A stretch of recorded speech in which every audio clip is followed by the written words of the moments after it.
तो दोस्तों, हरिशंकर परसाई जी की किताब अपनी अपनी बीमारी से मैं आपको एक कहानी सुनाने वाला हूं, जिसका टाइटल है चुनाव की ये अनंत आशावान। चुनाव के नतीजे घोषित हो गए। अब मातम पुरसी का काम ही रह गया है। इतने बड़े बड़े हारे हैं कि मुझ जैसे की हिम्मत मातम पुरसी की भी नहीं होती।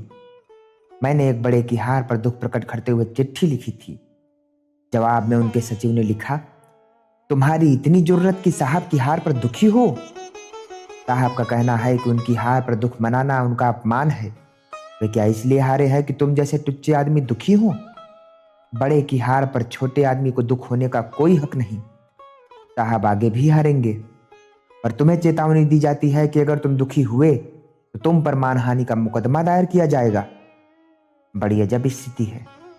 दुखी होना चाहता हूं, पर दुखी होने का मुझे अधिकार ही नहीं है। मुझे लगता है समाजवाद इसी को कहते हैं कि बड़े की हार पर बड़ा दुखी हो और छोटे की हार पर छोटा। हार के मामले में वर्ग संघर्ष खत्म हो गया। मैं अब किसी की हार पर दुख की चिट्ठी नहीं लिखूंगा, पर जो आसपास ही बैठे हैं उनके प्रति तो कर्तव्य निभाना ही पड़ेगा। चिट्ठी में मातम पुरसी करना आसान है। मैं हंसते हंसते भी दुख प्रकट कर सकता हूँ, पर प्रत्यक्ष मातम पुरसी कठिन काम है। मुझे उनकी हार पर हंसी आ रही है, पर जब वे सामने पड़ जाएं तो मुझे चेहरा ऐसा बना लेना चाहिए जैसे उनकी हार नहीं हुई, मेरे पिता की सुबह ही मृत्यु हुई है। इतना अपने से नहीं सकता। प्रत्यक्ष मातम पुरसी में मैं हमेशा फेल हुआ, मगर देखता हूँ कुछ लोग मातम मुखी होते हैं। लगता है भगवान ने इन्हें मातम पुरसी की ड्यूटी करने के लिए ही संसार में भेजा है।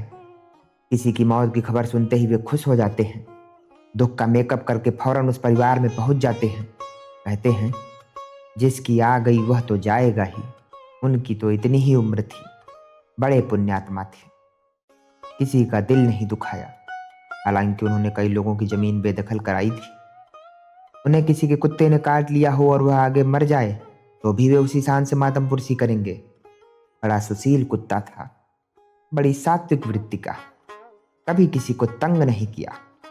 उसके रिक्त स्थान की पूर्ति श्वान जगत में नहीं हो सकती।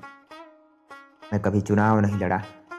एक बार सर्वसम्मति से अध्यापक संघ का अध्यक्ष हो गया था। एक साल में मैंने 3 संस्थाओं में हड़ताल और 2 अध्यापकों से भूख हड़ताल करवाई। नतीजा यह हुआ कि सर्वसम्मति से निकाल दिया गया। अपनी इतनी ही संसदीय सेवा है। सोचता हूँ एक बार चुनाव लड़कर हार लूं तो अपनी पीढ़ी का नारा भोगा हुआ यथार्थ सार्थक हो जाए।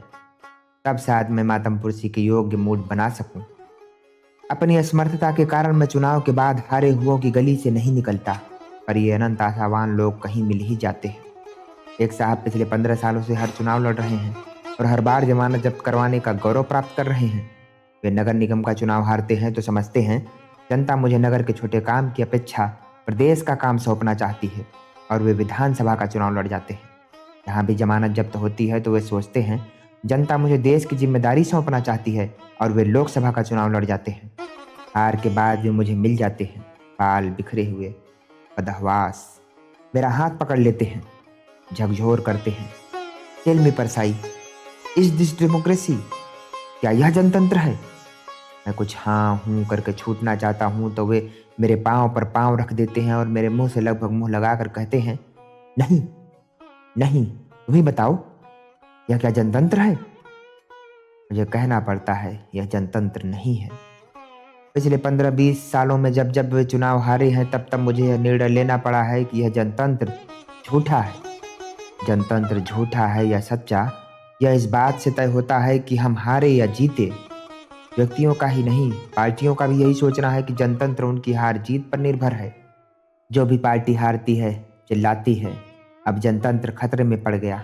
अगर वह जीत जाती तो जनतंत्र सुरक्षित था। एक और अनंत आशावान है। कोई शाम को उन्हें 2 घंटे के लिए लाउड स्पीकर दिला दे तो वे चौराहे पर नेता हो जाते हैं और जनता की समस्या के लिए लड़ने लगते हैं। लाउड स्पीकर का नेता जाति की वृद्धि में क्या स्थान है, यह शोध का विषय है। नेतागिरी आवाज के फैलाव का नाम है। ये नेता मुझे कभी शाम को चौराहे पर गर्म भाषण करते मिल जाते हैं। क्रोध से माइक पर चिल्लाते हैं, राइट टाउन में आवारा सुअर घूमते रहते हैं, कारपोरेशन के अधिकारी क्या सो रहे हैं? मैं नगर निगम अधिकारी के इस्तीफे की मांग करता हूँ। यह जनतंत्र का मजाक है कि राइट टाउन में आवारा सुअर घूमते रहते हैं और साहब चैन की नींद सोते हैं। इस प्रश्न पर प्रदेश सरकार को इस्तीफा देना चाहिए। मैं भारत सरकार से इस्तीफे की मांग करता हूँ। राइट टाउन के आवारा सुअरों को लेकर वे भारत सरकार से पिछले 10 सालों से इस्तीफा मांग रहे हैं, पर सुअर भी जहाँ के तहाँ हैं और सरकार भी। मगर ये लाउड स्पीकरी नेता अपनी लोकप्रियता के बारे में इतने आश्वस्त हैं कि हर चुनाव में खड़े हो जाते हैं। उनकी जमानत जब्त होती है और मैंने उनके चेहरे पर सिकन नहीं देखी। मिलते ही कहते हैं पैसा चल गया, शराब चल गई। उन्होंने अपनी हार का एक कारण ढूंढ निकाला है कि चुनाव में पैसा और शराब चल जाते हैं और वे हरा दिए जाते हैं। वे खुश रहते हैं। उन्हें विश्वास है कि जनता तो उनके साथ है, मगर वह पैसे और शराब के कारण दूसरे को वोट दे देती है। वे जनता से बिल्कुल नाराज नहीं हैं। वे इस बात को जायज मानते हैं कि मतदाता उसी को वोट दे जो पैसा और शराब दे। अभी वे लोकसभा के चुनाव में जमानत जब्त कराने के बाद मिले तो खुश थे। बड़े उत्साह से बोले, वही हुआ, पैसा चल गया, शराब चल गई। हमारे मनीषी जी छोटा चुनाव कभी नहीं लड़ते, हर बार सिर्फ लोकसभा का चुनाव लड़ते हैं। उनकी भी एक पार्टी है, अखिल भारतीय पार्टी है। लोगों ने उसका नाम न सुना होगा। उसका नाम है वज्रवादी पार्टी।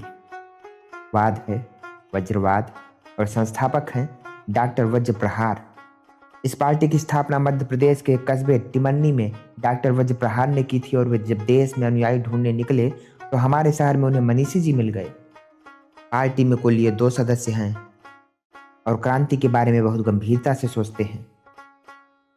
मनीषी फक्कड़ फकीर हैं, पर हर लोकसभा चुनाव के वक्त जमानत के लिए 500 रुपये और पर्चा छपाने का खर्च कहीं से जुटा लेते हैं। हर बार उन्हें चुनाव लड़वाने के लिए डॉक्टर वज्र प्रहार आ जाते हैं। सभाएं होती हैं, भाषण होते हैं। मैं देखता हूँ दोनों धीरे धीरे सड़क पर बड़ी गंभीरता से बातें करते चलते हैं। डॉक्टर वज्र प्रहार कहते हैं, Manishi, revolution is round the corner, क्रांति आने में देर नहीं है।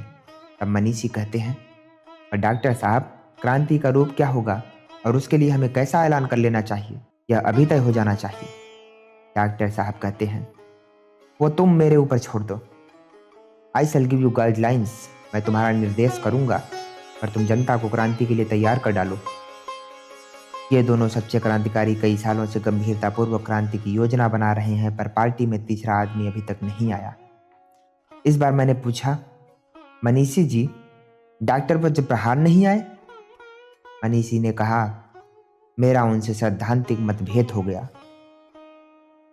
भारतीय राजनीति की इतनी बड़ी ट्रेजेडी है कि जिस पार्टी में 2 आदमी हों उन्हीं में सैद्धांतिक मतभेद हो जाए। मनीषी ने कहा, उनकी चिट्ठी आई है, इस पर्चे में छपी है। उन्होंने अपना पर्चा बढ़ा दिया। International news. डॉक्टर साहब का बड़ा गंभीर पत्र है। I am replying to the political part of your letter. Manishi ji की जमानत जब्त हो गई है, पर क्रांति की तैयारी दोनों नेता बराबर करते जा रहे हैं। एक दिन मैंने पोस्टर चिपके देखे, जनता के उम्मीदवार सरदार केसर सिंह को वोट दो। कोई नहीं जानता ये कौन है। जिस जनता के उम्मीदवार हैं वह भी नहीं जानती। किसी ने मुझे बताया कि वे खड़े हैं सरदार केसर सिंह। मैंने पूछा, आप किस मकसद से चुनाव लड़ रहे हैं? उन्होंने सादा जवाब दिया, मकसद? अजी, मकसद यह क्या कम है कि आप जैसे आदमी पूछे कि सरदार केसर सिंह कौन है? एक साहब अभी जनता की आवाज़ पर 2 चुनाव लड़ चुके और जमानत खो चुके हैं। जनता भी अजीब है, वह आवाज़ देती है पर वोट नहीं देती। वे तीसरे चुनाव की योजना अभी से बना रहे हैं। लोग जनता की आवाज़ कैसे सुन लेते हैं, किस वेवलेंथ पर आती है यह? मैं भी जनता में रहता हूँ, बहरा भी नहीं हूँ, पर जनता की आवाज़ मुझे कभी सुनाई नहीं पड़ती। ये लोग आशा के किस झरने से पानी पीते हैं कि अनंत आशावान रहते हैं। इनकी अंतरात्मा में कौन सी वह शक्ति है जो इन्हें हर हार के बाद नया उत्साह देती है? मुझे यह शक्ति और अनंत आशा मिल जाए तो कमाल कर दूं।